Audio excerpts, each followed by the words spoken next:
we're taking a look at what's going on in the NBA, especially in the upcoming 2 to 4 weeks. Devin Heath-Granger joins the show to talk about what's going on with recruiting and more.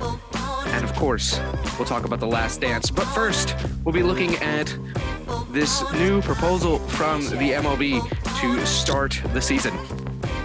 This is Beyond the Stats with Zack and Tanner.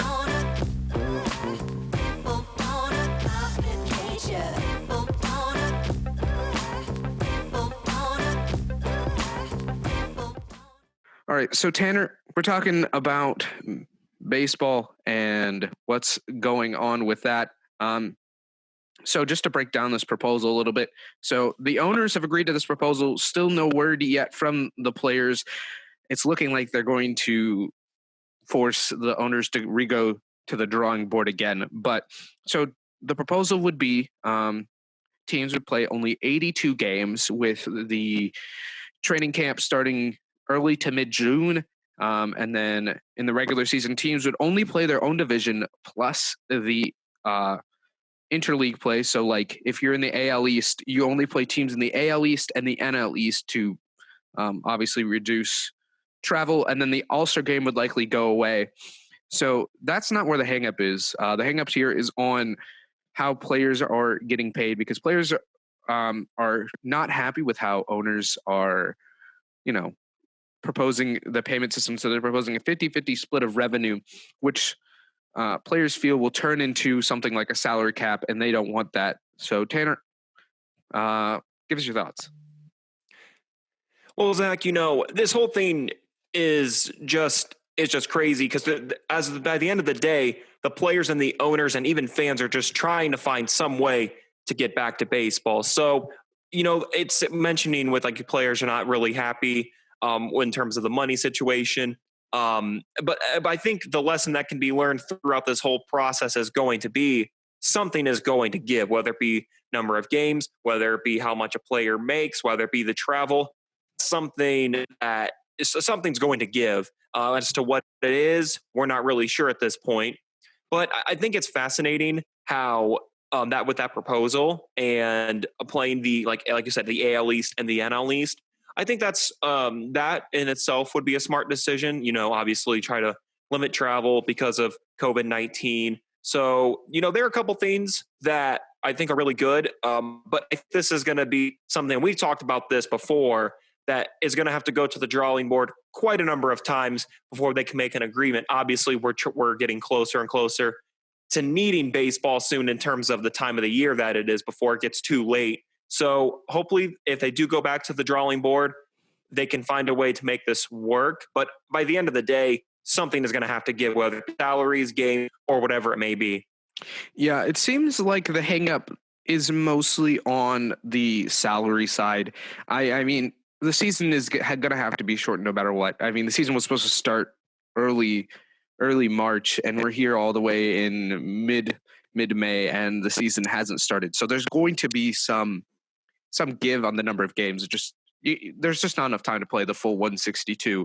And I don't think anyone's going to miss the All-Star game enough to really care about that. I think that'll be okay as well. But where I think the hang-up is on that money, like you said, because, well, baseball doesn't have a salary cap, and it doesn't even have a set revenue sharing like other leagues do. So they can avoid things like the salary cap because it's based on what baseball made that year, not based on, say, okay, the owners get 60%, the players get 40% every year. That's not how it works. But it's allowing, and I understand why players are scared, because they feel like, well, if we get a salary cap and revenue sharing, then players will lose out on the ability to get the large contracts that they've been getting, like Giancarlo Stanton getting that 13-year, $300 million, or Garrett Cole getting his big contract is $36 million a year, or the 313 Bryce Harper got, or the $37.5 million a year that I'm blanking on his name. Give me a second. Plays for the Angels. Mike Trout. Mike Trout is getting. Wow, that was bad. But it's a lot of it's not the same way it is for other leagues. So I understand why players are wary of making the switch, but at the same time, I think baseball. I mean, maybe if they can agree that it will be a 1-year thing and they're not going to pursue changing, that might quell some of the players' worries. But at this moment, I think it's really hung up on the money. Yeah, and I think part of this, because with in discussion with most of these changes in all sports have typically been just the one year, like this is only going to be for 1 year, and then assuming things kind of work its way back to normal, it'll go back to either regular rules or at least slowly work its way back to regular rules. But one thing that we both read about that I think is interesting also is the designated hitter position in terms of that it'll be universal. I believe, to my knowledge, that it's for sure or it'd be in place for this season, but potentially even looking into the next season. Again, I cannot confirm that, but I know it's leaning heavily towards that it will be universal designated hitter.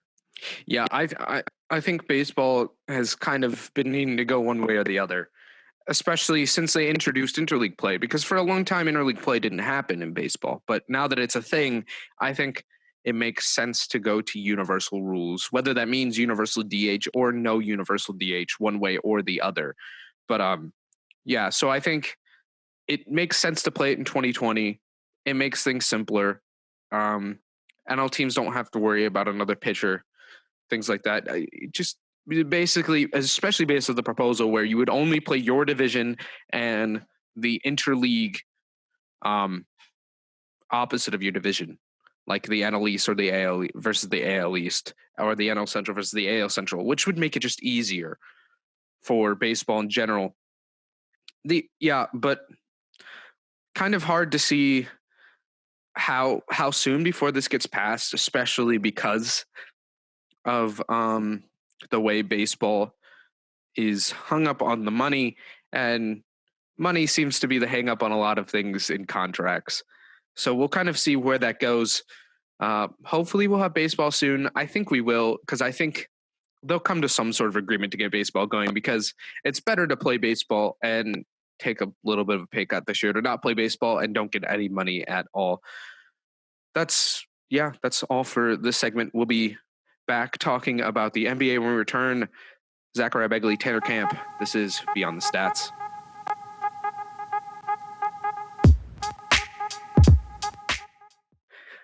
Welcome to Beyond the Stats. Zachariah Begley, Tanner Camp. We're talking about the NBA.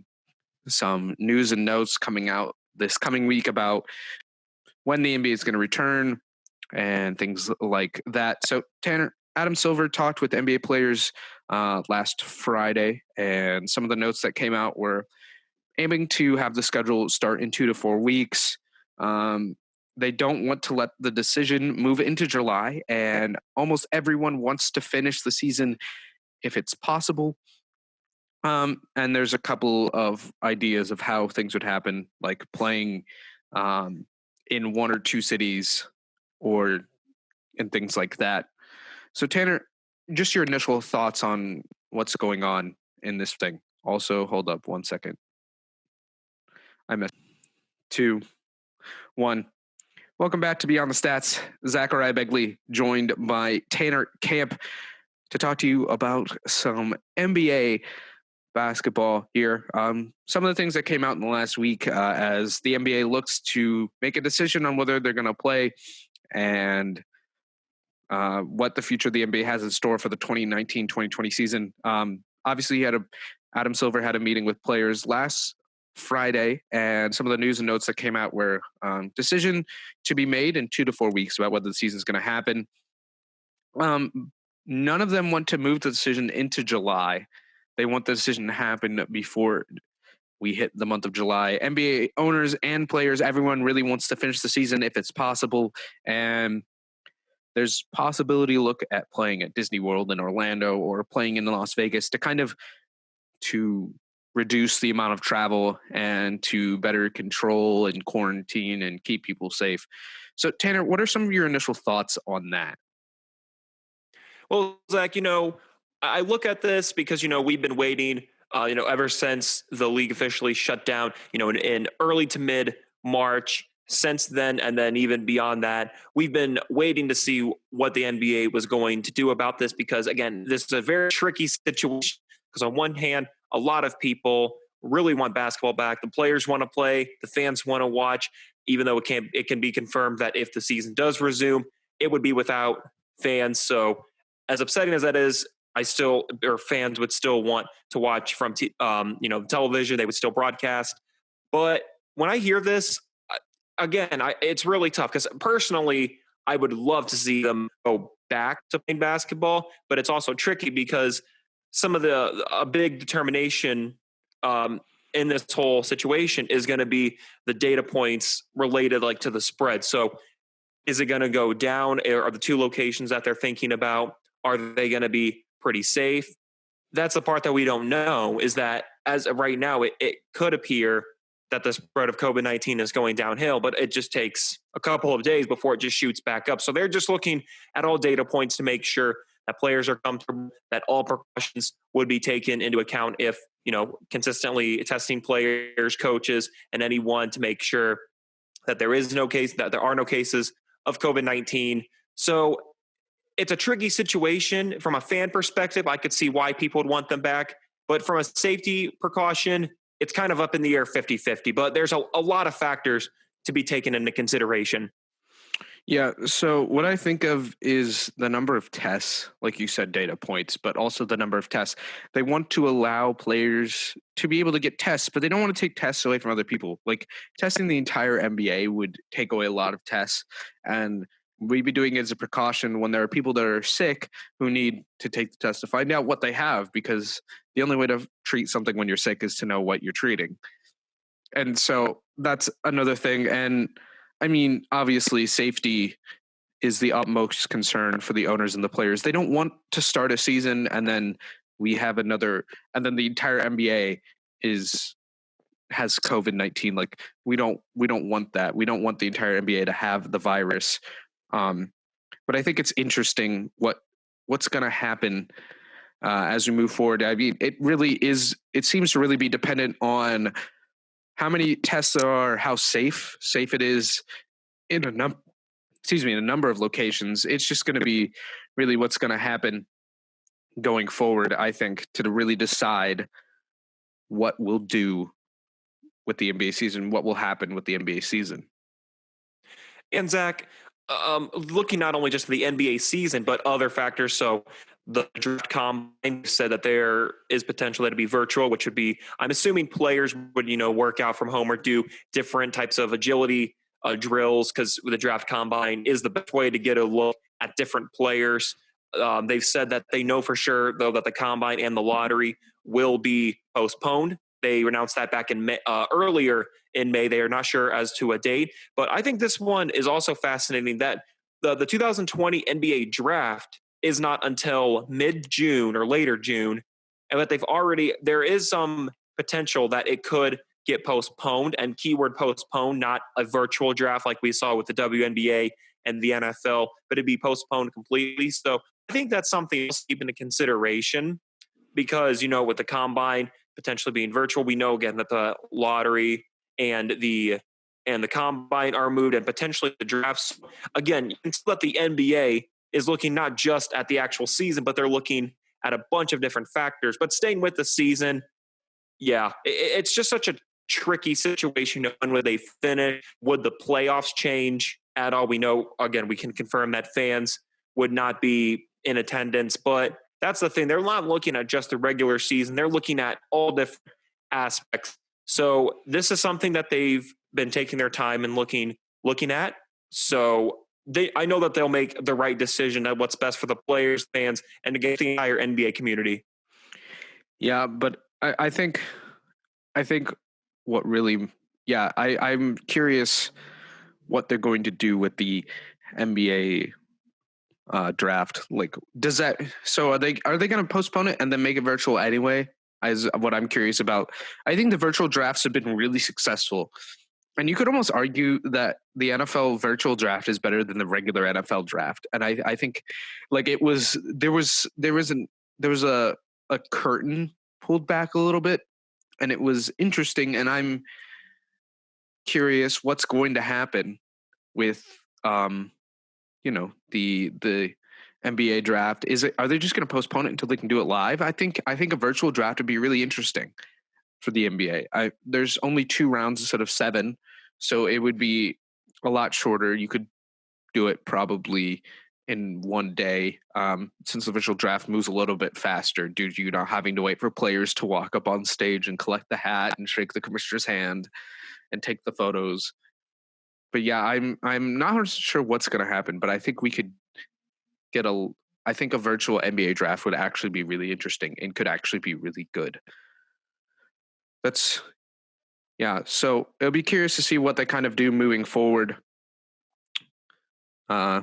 We hope to see more NBA basketball, but we have to do. I think it's irresponsible to try to force a season to happen and cause a setback with the virus.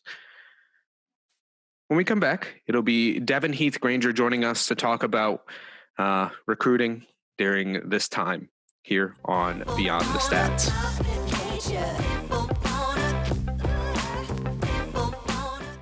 Here on Beyond the Stats, my name is Tanner Camp alongside Zachariah Begley, and we have the big privilege of having Devin Heath-Granger, assistant men's basketball coach for Fairmont State University, the NCAA Division II program out of Fairmont in West Virginia. Prior to that, Devin was an assistant coach at Marian University in Indianapolis and graduated from Goshen College, where he played all 4 years and is the all-time assist leader. Devin, thank you so much for coming onto the show. No, thank you guys for having me. It's an honor to be here, and I've been kind of following your guys' show, so thank you guys both for having me. Absolutely appreciate it. So, Devin, as an assistant coach, a lot of responsibilities, and you guys were having a great season, but now you would normally be in the stage where you'd be doing recruiting. So, when it comes to the recruitment process here with COVID-19, what has that kind of been like for you during these interesting times? Yeah, it's definitely been different. I think the biggest difference that we've seen is not being able to bring kids on campus. And something about Fairmont that we really take pride in is our facilities and our campus. So not being able to kind of showcase that in person has kind of been different. But at the same time, I think we found kind of a rhythm in it of kind of doing a lot of different phone conversations, getting film through emails and text. So we've still been able to contact players, still do kind of the same recruiting. It's just obviously through virtual. And the biggest difference and the biggest thing that I would say, just not being able to bring kids on campus, because not going to go see the kids isn't as bad because you can still see video and still contact them. So you're almost having to take risk, and especially the players and their families are committing to schools without really taking a visit. So I know that's probably difficult for them, but for the most part, it's been going well. We've signed 3 or 4 kids already. So looking to still bring in 1 or 2, but yeah, it's been good. It's been going well. So I really can't complain too much. So Devin, so obviously it's COVID-19 right now. What have you kind of been doing to keep in touch with the kids that are coming back next year, the players that are coming back next year for your team as an assistant coach? Yeah, so we've had a couple like Zoom calls. We've obviously done a couple things in text, but the biggest thing is just kind of at the same time we want them to stay in touch. We also want to give them kind of their chance to kind of just relax and kind of hang out with their families, because we know how long the basketball season was. So we obviously have stayed in touch, made sure everything was going well with their classes. And for the most part, we probably talk to all the players once, maybe twice a week. But I think this is a good time, kind of just let them go, hang out with their families, and kind of just get away from the season, because, really since August, they've kind of been with school and basketball, they've kind of been pretty busy. So it's been a good time just kind of let them relax and kind of get back to just almost being a normal college kid. So, Devin, you as a player and as a coach played, we were affiliated with the Crossroads League, at Goshen, a Crossroads League school, Marian University, another Crossroads school in the NAIA. But now at Fairmont State, you are with the NCAA Division II. When it comes to both as a player perspective, but also as a coach perspective, what do you think are some of the biggest differences between NAIA and the NCAA? Yeah, so from a coaching standpoint, I would say the biggest difference is like the compliance rules, and then both kind of the recruiting rules. I think they're a little more strict in the NCAA, and they just have a little more rules on when you can go see kids, when you can recruit kids and talk to kids. Where NAI, there weren't as many recruiting rules, and then even compliance rules. But from the actual skill and talent, obviously the Crawford League is one of the best leagues in the country. So the talent isn't that much different.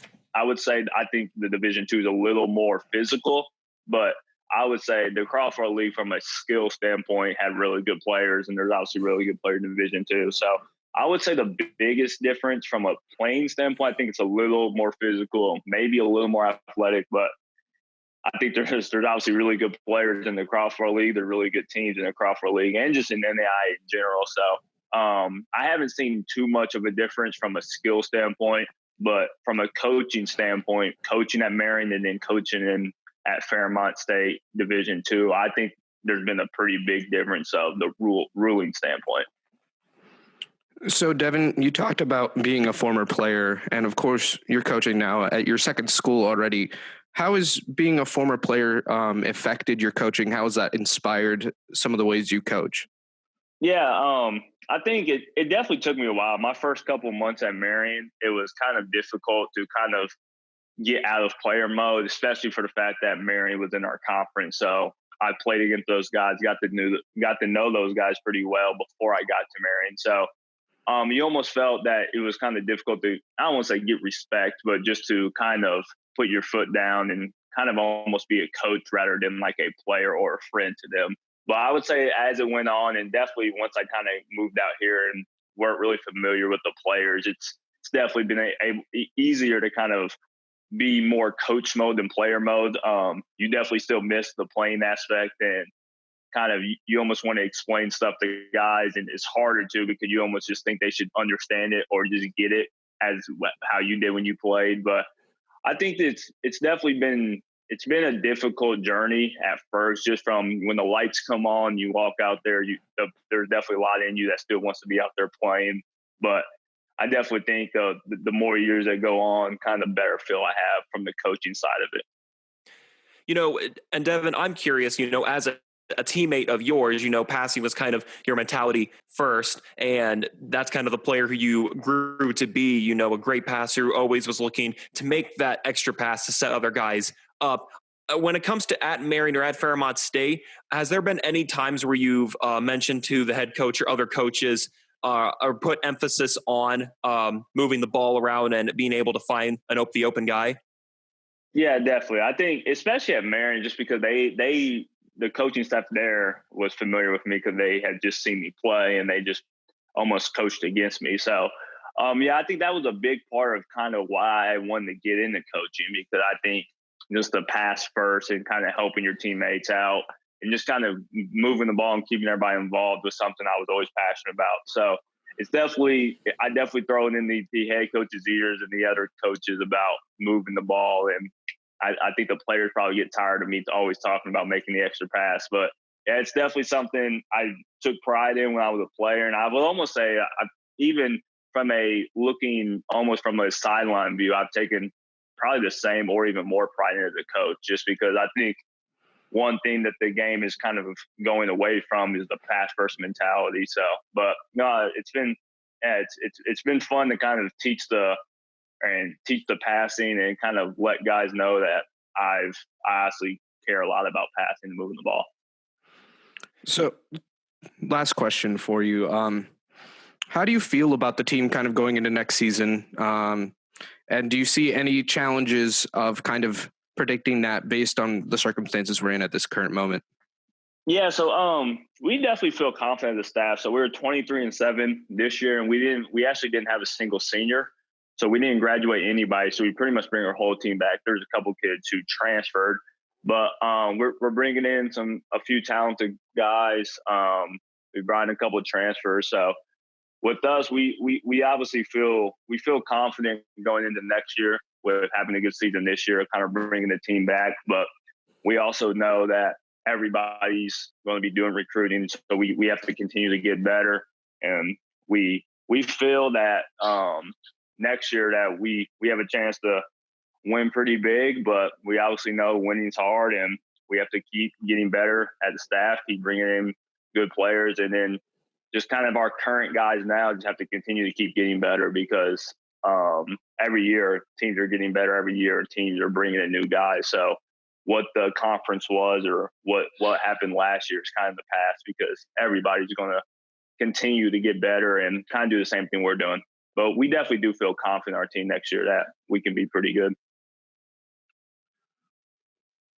So, Devin, I'm also just really, really quickly, when it comes to from a coach as a player and then just overall, for anyone that wants to be a basketball coach or even just at any levels trying to improve their basketball game, and again, whether as a coach, as a player, what do you think the couple of years that you've got of experience, what do you think the biggest piece of advice that you would give for anyone who's trying to pursue a career in basketball? I know that you had also done some AAU teams and then, also then Marion and now Fairmont State. What do you think the biggest piece of advice that you would give for anyone who wants to be a coach, whether it be in basketball, whether it be football, maybe baseball, or just, but in particular for basketball, what's the biggest piece of advice that you would give?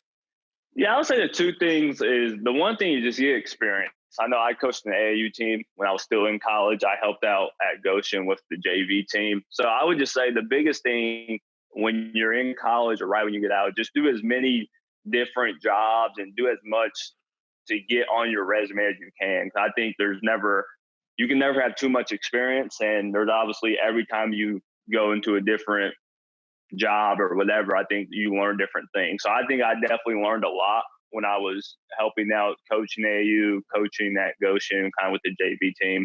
And then I would also say as a player, some advice is just start asking questions and learning from the college coach if you're a player now or the current school you're at now. I just think that's what I did. I was fortunate enough to kind of see a lot of behind the scenes stuff with the Coach Young and Coach Trofe at Goshen College. So that was good for me just to be able to kind of get my foot in the door even when I played to see what really went on. And they obviously helped me tremendously. And then the other thing I would say, just reach out to as many people you can from a networking standpoint. I think that was something that I could have did a little better, but it's something I really think I've gotten a lot better at recently. Just kind of getting to know different young coaches, getting to know older coaches, just getting to know different guys. So everybody can kind of give advice, everybody can help. And then I think there's a lot of trust factors that come in with coaches that they want to hire people they know. So the more people you know, just a better job you have, a better chance you have of getting the job. So those are two things that come to my mind of just being able to network and then get your foot in as many doors as you can, because I just think you learn something new every time. So yeah, those are two things that come to my mind. All right, Devin. Well, we really appreciate you coming on the show, taking some time. We wish you best of success in the future. Stay in touch, stay safe during these times. And once again, Devin, thank you so much for coming on to the show today. Yes, thank you guys for having me. Good luck with this podcast. This was great. So if you guys need anything, reach out, and congrats on the graduation. Tanner, tell your family I said hello, and we'll be in touch soon. Thank you very much, Devin. Really appreciate it. Yep, see you. We're gonna talk about the last two episodes of The Last Dance when we come back. This is Beyond the Stats.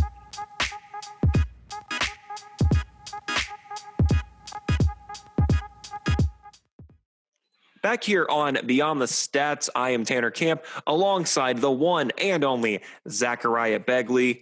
Zach, what do you think we're talking about? Of course, we're going to look back on episodes 7 and 8 of The Last Dance. And of course, unfortunately, episodes 9 and 10 for this Sunday, 9 and 10 o'clock Eastern Standard Time, 9 o'clock for episode 9, 10 o'clock for episode 10. But we're focusing on 7 and 8, so we'll start with 7. Zach, it kind of goes right perfectly from 6 into 7, talking about how Michael was both physically and mentally exhausted after they won their third championship. So then, of course, the big date, October 6th, 1993, is when Michael retired from the NBA and then went on to go play some baseball. But, Zach, at least in that first half of episode 7, was there anything else that really stuck out to you, or was there anything that really caught your eye in that episode? Yeah, so I think it's like he retires, and then he goes to play baseball, and I think his baseball career was a lot better than people thought it was. Um, Talking about how, you know, he I thought it was interesting he had to go straight to Double A because they couldn't fit the fans or the media into Single A, even though he probably should have played Single A ball to start because, well, he hadn't played baseball since high school. But but yeah, I think it's interesting that they had to go to Double A because they needed to make sure there's enough media space. And then he actually played pretty well.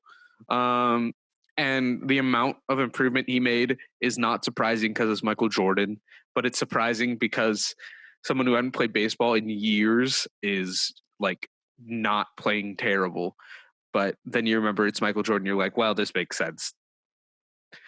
And I also think it's really interesting that his manager is Terry Francona, who went on to win 3 World Series with the Boston Red Sox, and of course was the manager for the 2016 Cleveland Indians team, still the manager of the Cleveland Indians to this day, but was the manager when they made the World Series and lost to the Chicago Cubs in 2016. But yeah, the amount of his baseball career was like, to transform yourself from a basketball player to a baseball player in basically like a year and a half, and know that, and just like figure out a way to play baseball. And then the one last thing I want to think about from episode 7 is this reporter knew for a year in 1992, because he told him in the summer of 1992, and he didn't say anything. Like, the amount of control to be sitting on a story that big for a year and not release it is insane. I honestly don't think it would last. I don't think that would make it out today. I think it would have gotten out in 1992, and he would have had to retire and he would have had to say something about it. And maybe he doesn't retire if that comes out. But for the reporter to sit on a story like that for over a year is pretty crazy.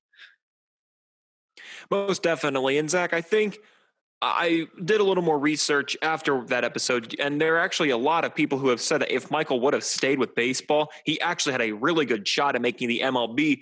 And part of the reason you said when you mentioned more about, well, it's Michael Jordan, is that drive, that determination, that he can flip the switch whenever he wants to, and it was pretty much on every single time. And I think that could have really drove him into a pretty good MLB career, but obviously, great success for baseball, or at least more than, as you said, a lot of people were expecting. And then episode 7, then slowly tying into episode 8, which focuses then on his return to the Chicago Bulls and how, he was still playing baseball. And that one of my favorite moments was talked about the Charlotte Hornets, and they went up against former teammate BJ Armstrong, who actually invited Michael back to the Bulls, to go for a couple of practices, just see the guys, get up and down the floor a bit. And then that's when Michael started realizing he really did miss the game. But then going into episode 8, it talks about, it starts at least with BJ Armstrong hitting a big shot against the Bulls to help them win the game and seal the deal. And then he goes then he kind of yells at the bench, or yells at the Bulls saying, that I figured you guys out. And then Michael proceeds to go ahead and just absolutely dominate against them. But with that mindset that Michael's always had, that we've seen throughout the whole documentary about Michael being able to flip that switch, do you think this episode or episode 8 really showcased that as well? Yeah, episode 8 is really interesting because of the way, he showcased it. I mean, just talking about the thing with LeBradford Smith just being like, oh, this guy scored 30 points. He said good game or something. And then he proceeds to drop 36 on him. And the Jordan proceeds to drop 36 points on Smith in the next game in one half, like literally one night later, because they were playing a back-to-back, home and away back-to-back. But I think, and then what's interesting is Michael Jordan later tells a reporter, yeah, I totally just made that up. Like, he just made, like, him just making stuff up just to find ways to win. I think is insane. Like, I don't understand like how you can just like the amount of ways to find it to prove to come your best every single night, like just everything, like anything that wasn't like a pro for Michael Jordan was like the biggest thing in his like we talk about how Tom Brady has a big chip on his shoulder, but I don't know if anyone's had a bigger chip on their shoulder than Michael Jordan. And the guy was like a number 3 overall pick. I mean, like it was rookie of the year. Like it didn't matter that he was literally the best player in the NBA by like year 2 or 3. It was I'm like everyone's out to get me. I need like it's him being the greatest all time for him wasn't enough almost. Like he had to be the greatest of all time and then better, which I mean doesn't really make sense. But the amount of drive that Michael Jordan had is unmatched, not just in basketball, but probably in sports in general. Like yeah, just insane. And episode 8 portrayed that like perfectly.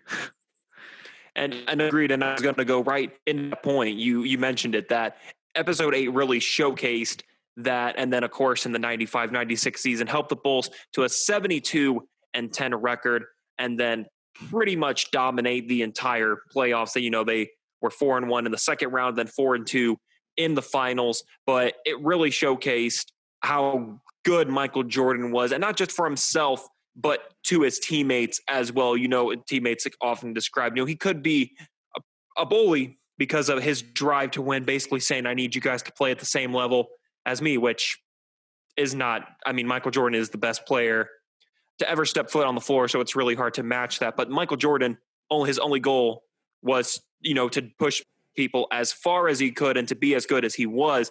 And I think that ultimately led to the 95-96 season being, I still think it's the best season ever in the history of the NBA. But Zach, so then episode 8, it ends on the Chicago Bulls in 1998 going against the Indiana Pacers. It literally, right as the game won, it throws the ball in the air for tip-off, cuts to the credits. That's where it leaves for episode 9 and 10. And Zach, this is something that a lot of people have been waiting for, but almost not been waiting for, because nobody wants this to end. But is there any guesses, or is there anything that you are expecting in episodes 9 and 10 as they wrap up this absolutely fantastic documentary? Well, for sure the flu game. I mean, that has to come. They might almost focus exclusively on 97-98. I wouldn't be surprised if they do that. But yeah, I don't know what's gonna happen. I'm curious how they wrap it up.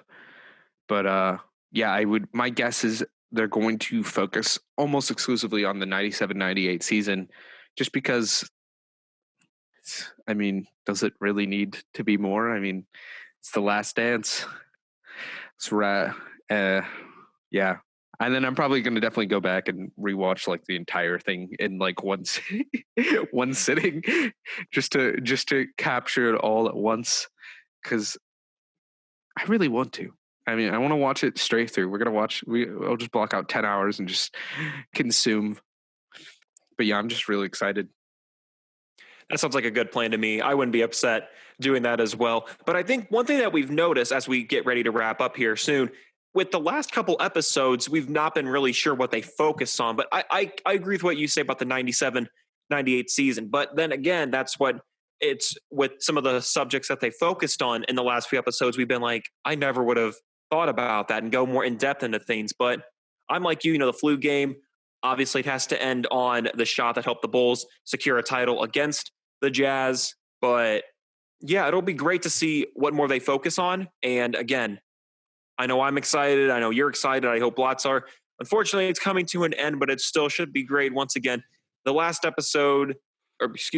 dance, episodes 9 and 10, episode 9 at 9 o'clock Eastern Standard Time, episode 10, 10 o'clock Eastern Standard Time on ESPN. It should be exciting. That's all that we have for you today. You can find us on Instagram, Facebook, and Twitter at Beyond the Stats. Beyond the Stats is on most podcasting sites. If you could leave us some feedback, we would really much appreciate that. We do our best to deliver great sports news to you guys. We're also on YouTube as well. Don't forget to like, comment, subscribe, and do not forget to hit the notification bell so that you don't miss out on any of our content. See you next time. This is Tanner Camp and Zachariah Begley for Beyond the Stats.